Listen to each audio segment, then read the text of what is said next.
ನಮಸ್ಕಾರ ಎಲ್ಲರಿಗೂ. ಮಾಲ್ವಿಕಾ ಸ್ಪಿರಿಚುವಲ್ ಚಾನೆಲ್ಗೆ ಸ್ವಾಗತ. ಇಂದು ದಾಸರ ಪರಂಪರೆಯಲ್ಲಿ ಬಹಳಾನೇ ವಿಶೇಷ ದಿನ. ಜಗದ ಎಲ್ಲ ಕಡೆ ಪುರಂದರದಾಸರ ಆರಾಧನೆ ಉತ್ಸವ ನಡೀತಿದೆ. ಎಲ್ಲೆಡೆ ದಾಸರ ಕೀರ್ತನೆ ಸಮಾರಂಭ ನಡೀತಿದೆ. ಇಂದು ನಮ್ಮ ಚಾನಲಲ್ಲಿ ನಮ್ಮದು ಒಂದು ಪುರಂದರದಾಸರಿಗೆ ಒಂದು ಅಳಲು ಸೇವೆ. ಪುರಂದರದಾಸರು ರಚನೆ ಮಾಡಿದ ಜಗದೋದ್ಧಾರನ ದಾಸಪದದ ಚಿಂತನೆ ಮಾಡೋಣ.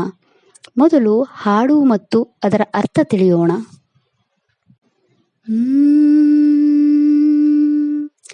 ಜಗದೋದ್ಧಾರನ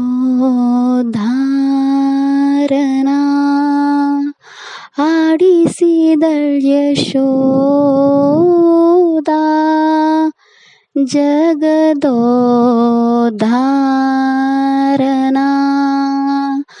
ಆಡಿಸಿದಳ್ ಯಶೋದ, ಜಗದೋದ್ಧಾರನ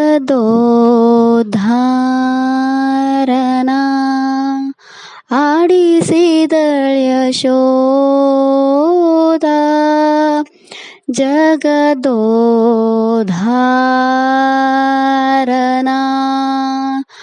ಆಡಿಸಿದಳ್ ಯಶೋದ, ಜಗದೋದ್ಧಾರನ.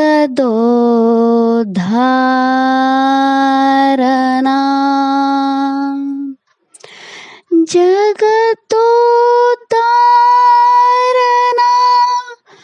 ಮಗನೆಂದು ತಿಳಿಯುತ್ತ, ಜಗದೋದ್ಧಾರನ ಮಗನೆಂದು ತಿಳಿಯುತ್ತ, ಜಗದೋದ್ಧಾರನ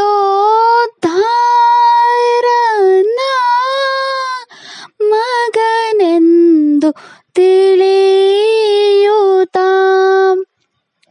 ಸುಗುಣಾಂತ ರಂಗನ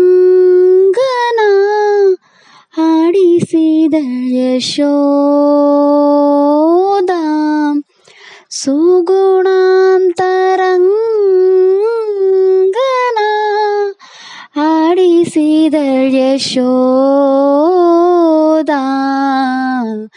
ಜಗದೋದ್ಧಾರನ.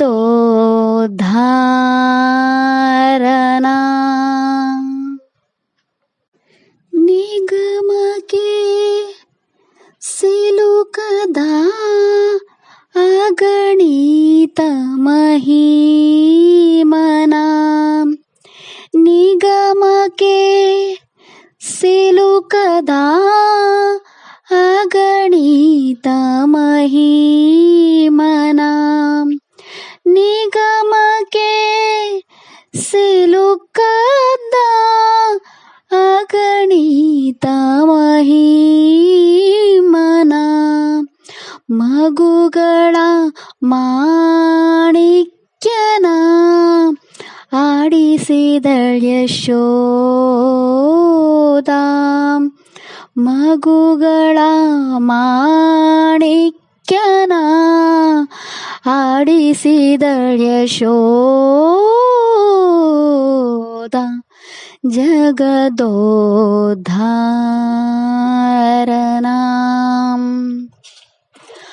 ಅಣೋರಹಿಯನ ಮಹತೋ ಮಹೀಯನ, ಅಣೋರ್ಹಣೀಯನ ಮಹತೋ ಮಹೀಮನ, ಅಣೋರಣೀಯನ ಮಹತೋ ಮಹೀಮನ, ಅಪ್ರಮೇಯನ ಆಡಿಸಿದಳ್ ಯಶೋದ, ಅಪ್ರಮೇಯನ ಆಡಿಸಿದಳ್ ಯಶೋದ, ಜಗದೋದ್ಧಾರನ.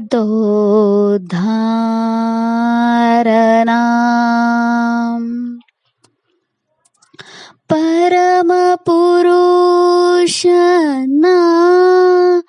ಪರವಾಸುದೇವನ,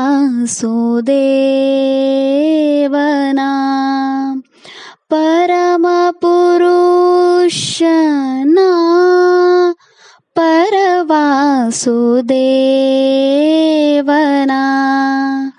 ಪರಮಪುರುಷನ ಪರವಾಸುದೇವನ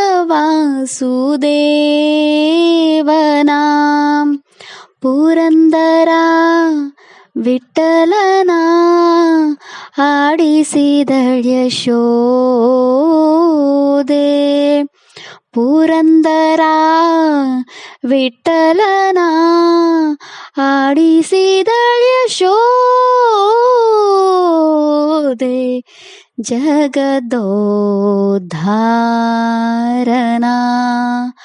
ಆಡಿಸಿದಳ್ ಯಶೋದೆ. ಜಗದೋದ್ಧಾರನ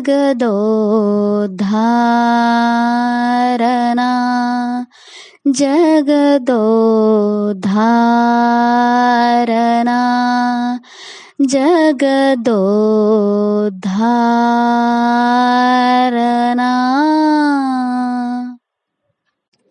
ಪುರಂದರದಾಸರ ಬಗ್ಗೆ ತಿಳಿಯೋಣ.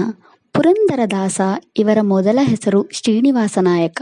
ತಂದೆ ವರದಪ್ಪ ನಾಯಕ, ತಾಯಿ ರುಕ್ಮಿಣಿ. ಅನೇಕ ವರ್ಷಗಳ ಕಾಲ ಮಕ್ಕಳಾಗದ ಕಾರಣ ತಿರುಪತಿ ಶ್ರೀನಿವಾಸನಿಗೆ ಪ್ರಾರ್ಥನೆ ಸಲ್ಲಿಸಿದ ಮೇಲೆ ಮಗುವಾಯಿತು ಎಂಬ ನಂಬಿಕೆ ಇದೆ. ಮಗನಿಗೆ ಶ್ರೀನಿವಾಸ ನಾಯಕ ಎಂದು ಹೆಸರಿಟ್ಟರು. ಮಹಾರಾಷ್ಟ್ರದ ಪುರಂದರಗಡವು ಪುರಂದರದಾಸರ ಜನ್ಮಸ್ಥಳವೆಂದು ನಂಬಲಾಗುತ್ತದೆ. ಶ್ರೀನಿವಾಸ ಕರ್ನಾಟಕದ ಚಿನ್ನ, ಬೆಳ್ಳಿ ಮತ್ತು ಇತರ ಆಭರಣಗಳ ಶ್ರೀಮಂತ ವ್ಯಾಪಾರಿಯಾಗಿದ್ದ. 16 ವಯಸ್ಸಿನಲ್ಲಿ ಅವರು ಸರಸ್ವತಿಯವರನ್ನು ವಿವಾಹವಾದರು. ಅವರ ಸಂಸಾರ ಮೂಲತಃ ಪಂಢರಾಪುರದಲ್ಲಿದ್ದರೂ ಶ್ರೀನಿವಾಸ ನಂತರದ ವರ್ಷಗಳಲ್ಲಿ ಹಂಪೆಯಲ್ಲಿದ್ದನೆಂದು ತೋರುತ್ತದೆ. ಅವರು ಹರಿದಾಸ ಆಗಲು ತಮ್ಮ ಎಲ್ಲ ಭೌತಿಕ ಸಂಪತ್ತನ್ನು ನೀಡಿದರು.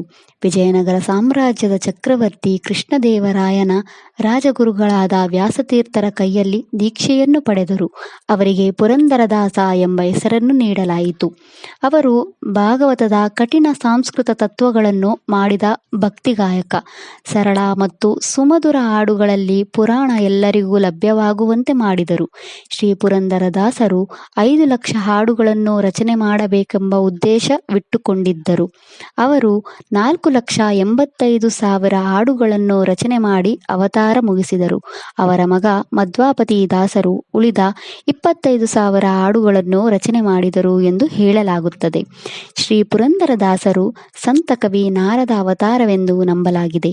ಅವರನ್ನು ಕರ್ನಾಟಕ ಸಂಗೀತದ ಪಿತಾಮಹ ಎಂದು ಕರೆಯಲಾಗುತ್ತದೆ. ಈ ಕೃತಿಯ ತಾಯಿ ಯಶೋದೆಯ ಮುಗ್ಧತೆ ಮತ್ತು ಅವಳ ಕೃಷ್ಣ ಮೇಲಿನ ನಿಷ್ಕಳಂಕ ಪ್ರೀತಿ ತೋರಿಸುತ್ತದೆ. ಅವನು ಪ್ರಪಂಚದ ರಕ್ಷಕನೆಂಬುದನ್ನು ಸಂಪೂರ್ಣವಾಗಿ ಮರೆತು ಅವನೊಂದಿಗೆ ಮಗನಂತೆ ಆಟವಾಡುತ್ತಾಳೆ. ವ್ಯಾಸತೀರ್ಥರಿಂದ ಅಂಬೇಗಾಲು ನವನೀತ ಕೃಷ್ಣನ ವಿಗ್ರಹವನ್ನು ಅಪ್ರಮೇಯ ಸ್ವಾಮಿ ದೇವಸ್ಥಾನದಲ್ಲಿ ಸ್ಥಾಪಿಸಲಾಗಿದೆ. ಪುರಂದರದಾಸರು ಈ ದೇವಾಲಯಕ್ಕೆ ಭೇಟಿಗೆ ಬಂದಾಗ ಅವರು ಈ ವಿಗ್ರಹದ ಸೌಂದರ್ಯವನ್ನು ನೋಡಿ ಮಂತ್ರಮುಗ್ಧರಾದರು. ಈ ವಿಗ್ರಹವನ್ನು ನೋಡಿ ಅವರು ಈ ದೇಗುಲದಲ್ಲಿ ಈ ಹಾಡನ್ನು ರಚಿಸಿದರು. ಈ ಗೀತೆಯಲ್ಲಿ ಪುರಂದರದಾಸರು ಭಗವಂತನ ಹೆಸರು ಅಪ್ರಮೇಯ ಉಲ್ಲೇಖಿಸಿ ಹಾಡಿದ್ದಾರೆ. ಅಪ್ರಮೇಯ ಎಂಬುದು ಅಪ್ರಮೇಯ ಸ್ವಾಮಿ ದೇವಸ್ಥಾನದ ಪ್ರಧಾನ ದೇವತಾ ಕೃಷ್ಣನ ಹೆಸರು. ದೇವಾಲಯದಲ್ಲಿ ಕನ್ನಡ ಲಿಪಿಯಲ್ಲಿ ಈ ಹಾಡಿನ ಕಲ್ಲಿನ ಫಲಕವನ್ನು ಕೆತ್ತಲಾಗಿದೆ. ಆವರಣ ದೇವಾಲಯದ ಹೊರಗೆ ಪುರಂದರದಾಸ ಎಂದು ಕರೆಯಲ್ಪಡುವ ಪುರಂದರದಾಸರಿಗೆ ಮಂಟಪವನ್ನು ಸಮರ್ಪಿಸಲಾಗಿದೆ. ಇದಿಷ್ಟು ಪುರಂದರದಾಸರ ಮತ್ತು ಅವರ ಕೃತಿಯ ಬಗ್ಗೆ. ಓಂ ಪುರಂದರ ವಿಠ್ಠಲಾಯ ನಮಃ. ವಿಡಿಯೋ ಇಷ್ಟ ಆದರೆ ಲೈಕ್ ಮಾಡಿ, ಫ್ಯಾಮಿಲಿ ಮೆಂಬರ್ಸ್ ಜೊತೆ ಶೇರ್ ಮಾಡಿ, ಚಾನೆಲ್ ಸಪೋರ್ಟ್ ಮಾಡೋಕ್ಕೆ ಸಬ್ಸ್ಕ್ರೈಬ್ ಮಾಡಿ. ಧನ್ಯವಾದಗಳು.